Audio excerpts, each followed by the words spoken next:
श्री शिवाय नमस्तुभ्यम, हर हर महादेव, जय महाकाल। कैसे हैं आप सभी लोग? देखिए, आप सभी को पता है कि 29 जुलाई 2025 के दिन पड़ रही है श्रावण मास की शुक्ल पक्ष की पंचमी तिथि, जो कि नाग पंचमी के भी नाम से जाना जाता है। साल में ये वो दिन होता है जो आपके 7 पीढ़ियों के जितने भी पितर होते हैं उनको शांति देते हैं और आपकी बड़ी से बड़ी कामना की पूर्ति होती है। और इस श्रावण मास की इस नाग पंचमी तिथि के दिन आप सभी लोगों को ये 2 लोटे जल का उपाय करना बिल्कुल भी नहीं भूलना है। पूज्य गुरुजी ने कहा, चाहे आपके घर में किसी तरीके की कोई समस्या हो या ना हो, लेकिन इस श्रावण मास की नाग पंचमी जो कि साल में सिर्फ एक बार आती है, उस दिन ये 2 लोटे जल का उपाय करना बिल्कुल मत भूलना। आपकी 7 पीढ़ियां तक तर जाएगी। गुरुदेव की कथा से सुन करके और समझ करके पूरे उपाय को बहुत आसान भाषा में आप सभी लोगों को बताने का पूरा प्रयास करूंगा, परंतु उससे पहले आप सबसे बस एक छोटी सी प्रार्थना करूंगा कि जो लोग पहली बार आए हैं ना, चैनल को जरूर सब्सक्राइब कीजिएगा और वीडियो को लाइक करके देव आदिदेव महादेव का कोई सा भी प्यारा नाम कमेंट बॉक्स में लिखना बिल्कुल भी मत भूलिएगा। इस पूरे वीडियो में हम 4 महा उपायों के बारे में बात करेंगे जो कि आपको इस श्रावण मास की नाग पंचमी तिथि के दिन करने हैं, और सबसे अंतिम उपाय आप सभी लोगों को करना ही करना है। तो ध्यान से सुनना है, समझने की कोशिश करना है। सबसे पहले बात करते हैं हमारे पहले वाले उपाय की। देखिए, गुरुदेव ने कहा कि ये जो नाग पंचमी तिथि का दिन होता है ना श्रावण मास की, ये आपके पितरों के लिए समर्पित होता है। ठीक है, अब आपके कौन से पितर हैं, किसी तरीके का आपके घर में कोई दोष है जिसकी वजह से आपके घर में शांति नहीं है। गुरुदेव ने कथा के दौरान बताया कि 3 प्रकार के आपके पितर होते हैं, है ना।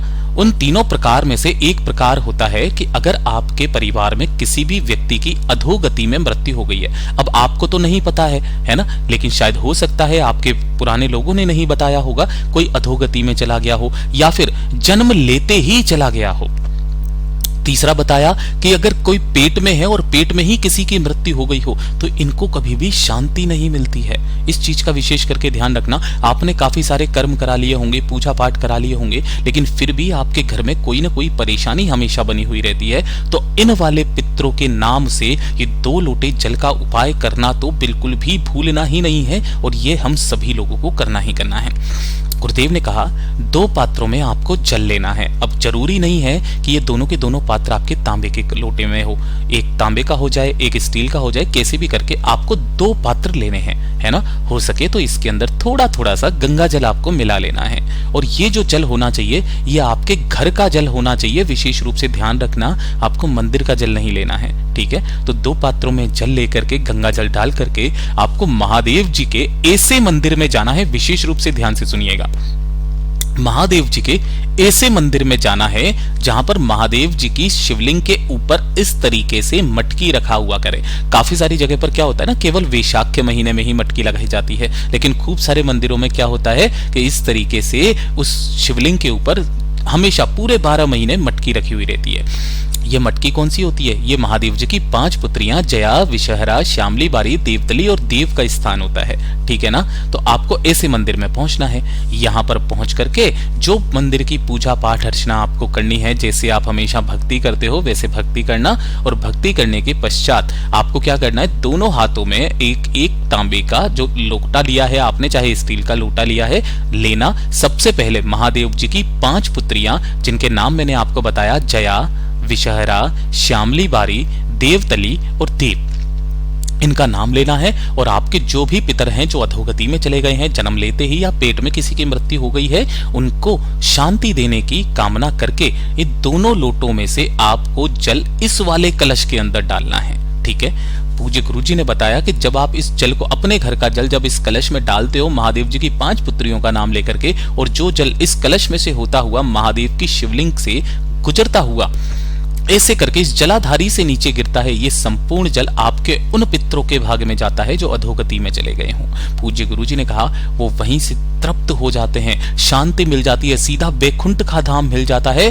फिर उनका कभी भी वापस जन्म नहीं होता महाराज, वो कभी सर्प की योनि में नहीं पड़ते हैं, फिर वो तर जाते हैं। पूज्य गुरुजी ने कहा कि आज आपको ये वाला उपाय सभी लोगों को करना ही करना है। पूज्य गुरुजी का बहुत अद्भुत और अचूक उपाय है, जरूर कीजिएगा।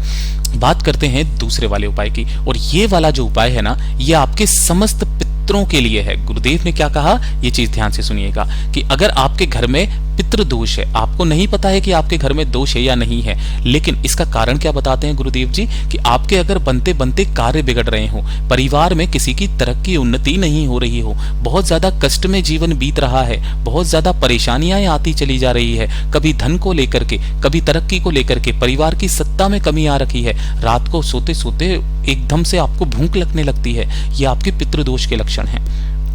और अगर आपके 7 पीढ़ी में भी, गुरुदेव ने क्या कहा, अगर आपकी 7 पीढ़ी में भी कोई भी पितर हैं जिनको मुक्ति नहीं मिली है, इस चीज का विशेष करके ध्यान रखना, जिनको मुक्ति नहीं मिली है, तो उनके नाम का ये एक उपाय करना तो आपको भूलना ही नहीं है। पूज्य गुरुजी ने कहा वो सीधे फिर बैकुंठ लोक चले जाते हैं, उनका जन्म नहीं होता। ये 7 पीढ़ियों के जितने भी पितर हैं ना, उनके लिए है, ठीक है। वो वाले पितर नहीं जो अधोगति में चले गए हों। ध्यान से सुनिएगा, 1 लोटा शुद्ध जल अपने घर का लेना है तांबे के कलश में, ठीक है, और इसके अंदर आपको थोड़े से जौ के दाने मिलाने हैं। अगर आपके पास में हो जौ के दाने, ठीक है, तो जौ मिला लेना है थोड़ा सा, और इसे लेकर के आपको भोलेनाथ के मंदिर में पहुंचना है, शिवलिंग के पास में। जैसे ही आप यहां पर पहुंचोगे, शिवलिंग के पीछे की तरफ खड़े होकर के करना है इस वाले उपाय को, उत्तर दिशा की तरफ में मुख करना, दोनों हाथों में उस कलश को पकड़ना, सबसे पहले अपना नाम बोलना, गोत्र बोलना, जिस तिथि को कर रहे हो,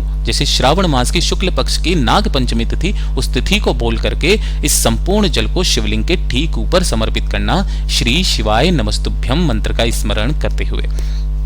जब ये संपूर्ण जल समर्पित हो जाता है, गुरुदेव ने कहा कि जब ये जल इस शिवलिंग से होता हुआ, जलाधारी से होता हुआ इस जलाधारी से नीचे गिरता है, तो ये वाला जो स्थान होता है जहां पर जल गिरता है, ये वाला स्थान आपके पितरों का स्थान होता है। और जो भी आपके 7 पीढ़ी के पितर हैं जिन्हें मुक्ति नहीं मिली है, वो मुक्ति मांग रहे हैं, महादेव जी से कह रहे हैं, और जब उनके परिवार के व्यक्ति 1 लोटा शुद्ध जल अपने घर का यहां पर उनके नाम से समर्पित करते हैं ना, ये संपूर्ण जल उनके भाग्य में जाता है, पितृ तृप्त होते हैं, फिर उनका जन्म नहीं होता महाराज, वो सीधा बैकुंठ में चले जाते हैं, उनको मुक्ति क्या मोक्ष की प्राप्ति हो जाती है। गुरुदेव ने ये तक कहा कि शिव महापुराण में वर्णित है, महादेव जी की जो पत्नी है मैया पार्वती जी, जिनकी नानी का नाम है, वो कहां से हैं, उनका जो भी मायका है ना, वो पितृलोक को संभालता है ना। और जो महादेव जी पर जल समर्पित करता है महाराज, उस घर में कभी कोई पितृ दोष नहीं लग सकता, उसके पितृ कभी उन्हें परेशान नहीं कर सकते। पूज्य गुरु जी का बहुत अद्भुत और रोचक उपाय है, जरूर कीजिएगा। और ये 3रे नंबर का उपाय जिसके लिए मैंने आपको रोका हुआ था, जो 1 शमी के पत्ते का उपाय है, ये तो आपको करना ही करना है सभी लोगों के लिए। पहले आप उपाय सुनेंगे, उसके बाद में इसका कारण बताऊंगा कि क्यों करना है आप सभी लोगों को।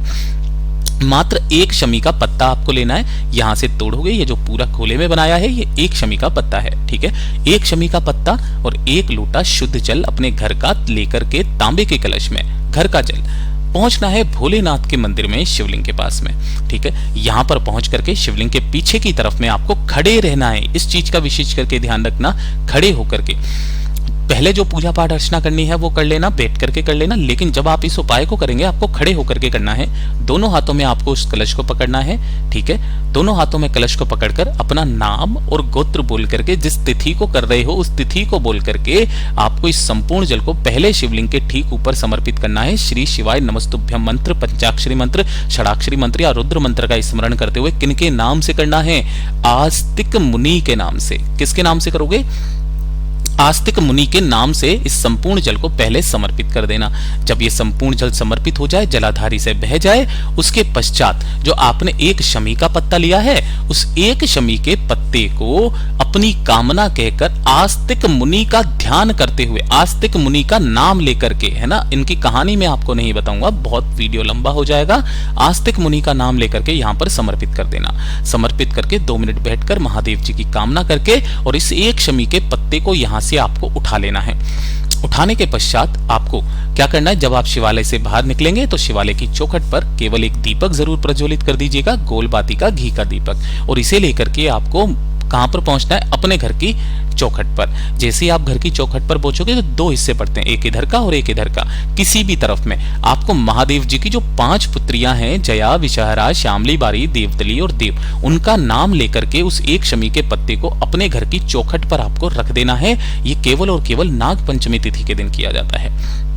यहाँ पर रख देना। गुरुदेव ने इसका कारण क्या बताया कि जब आपके घर की बहू बेटियां शादी विवाह होने के बाद में घर से जाती हैं तो वो हमेशा क्या कह करके जाती हैं कि आपका घर हमेशा फले फूले, उसके भाई का घर, उसके पिता के घर में सदैव सुख शांति समृद्धि बनी रहे और उसी कामना से उस घर में कभी भी कोई समस्या ना आए। ठीक है, तो ये जो आप शमी का पत्ता यहाँ पर रखते हो जिसमें महादेव जी की 5 पुत्रियों का भाव प्रकट होता है, ये आपके घर की रक्षा करती है। इस घर में कभी भी महाराज कोई कर्ज नहीं बढ़ सकता, कोई नकारात्मक शक्ति नहीं आ सकती, इस घर में कभी कोई सर्प प्रवेश नहीं करता। ये हमेशा आपके परिवार की, आपके घर की रक्षा करती है। और ये वाला उपाय सिर्फ और सिर्फ श्रावण मास की शुक्ल पक्ष की पंचमी तिथि यानी कि नाग पंचमी के दिन किया जाता है।